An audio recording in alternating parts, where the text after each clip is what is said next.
আসসালামু আলাইকুম। জনাব তারেক রহমান, ডক্টর ইউনুস, আপনারা দ্রুত এনসিপির বিরুদ্ধে আইনগত ব্যবস্থা নেন। অতি সত্বর।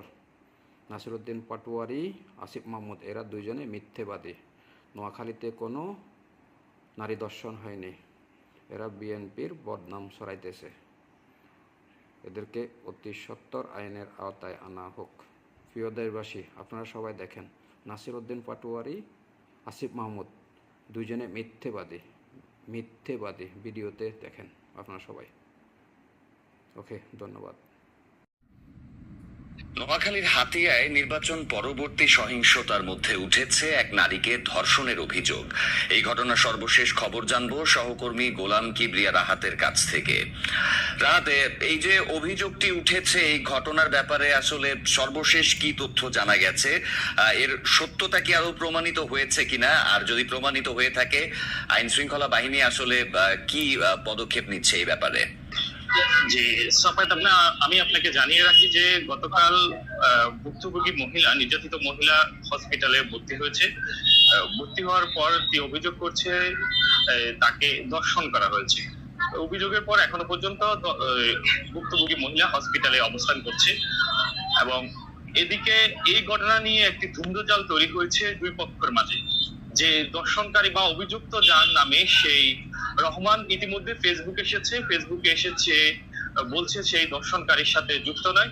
এই নিয়ে একটি ধূম্রজাল তৈরি হয়েছে এবং দেখা যাচ্ছে যে যেই সময়টা দর্শনের সময়টা মহিলা অভিযোগ করেছে, যেই সময়টা দর্শন করা হচ্ছে, সেই সময়টা সেই নোয়াখালী জেনারেল হসপিটালে ট্রিটমেন্ট নিয়েছিল এমনটা সেই দাবি করেছে।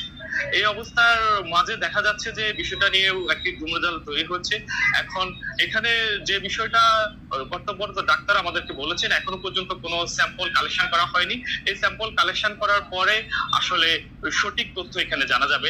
আরেকটি বিষয় আপনাকে আমি জানিয়ে রাখি, কর্তব্যরত যে নোয়াখালী অতিরিক্ত পুলিশ সুপারের সাথে আমার কথা হচ্ছে, তিনি আমাকে জানিয়েছেন যে এই ঘটনায় এখনো কোনো অভিযোগ দেওয়া হয়নি। অভিযোগ পেলে ওনারা ব্যবস্থা নিবে। ইতিমধ্যে এখানে পর্যাপ্ত পরিমাণ নিরাপত্তা ব্যবস্থা দেওয়া হয়েছে।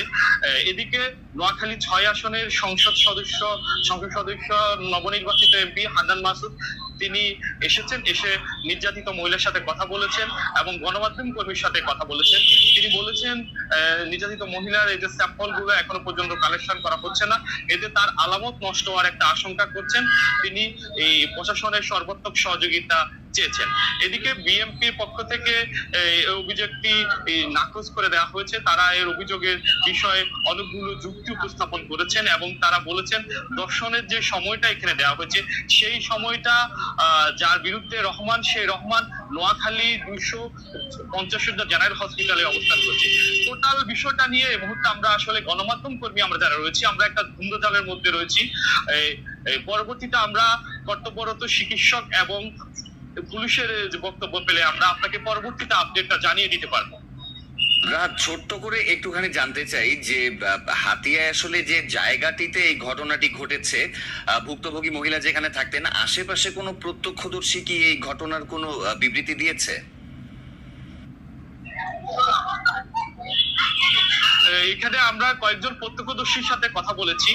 কি প্রত্যক্ষদর্শী তারা কেউ তার সাথে যারা এসেছে তারা বিবৃতি দিয়েছে যে দর্শন হয়েছে এবং তার স্বামীর সামনে দর্শনটি করা হয়েছে এমনটা বলেছে।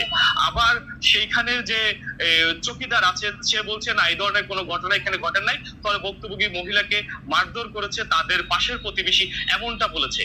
আসলে এখানে একটা ধূম্রজাল রয়েছে, সেই কারণে আমরা হয়তো সঠিকভাবে এখনো পর্যন্ত পাচ্ছি না প্রশাসনের পক্ষ থেকে, বা ভুক্তভোগীর যে ট্রিটমেন্টের পরে হয়তো আমরা সঠিক তথ্য আপনাদেরকে জানাতে পারবো। আমি জানিয়ে রাখি, আজ বেলা 12টায় এনসিপির নোয়াখালী জেলায় একটা বিক্ষোভ মিছিল রয়েছে। এই ঘটনায় নোয়াখালী জেলা জামে মসজিদ থেকে তারা বিক্ষোভ মিছিলটি শুরু করবে এমনটা আমাদেরকে জানিয়েছে এনসিপির যিনি জেলার সমন্বয়ক আছেন। এই ছিল আমার কাছে নোয়াখালীর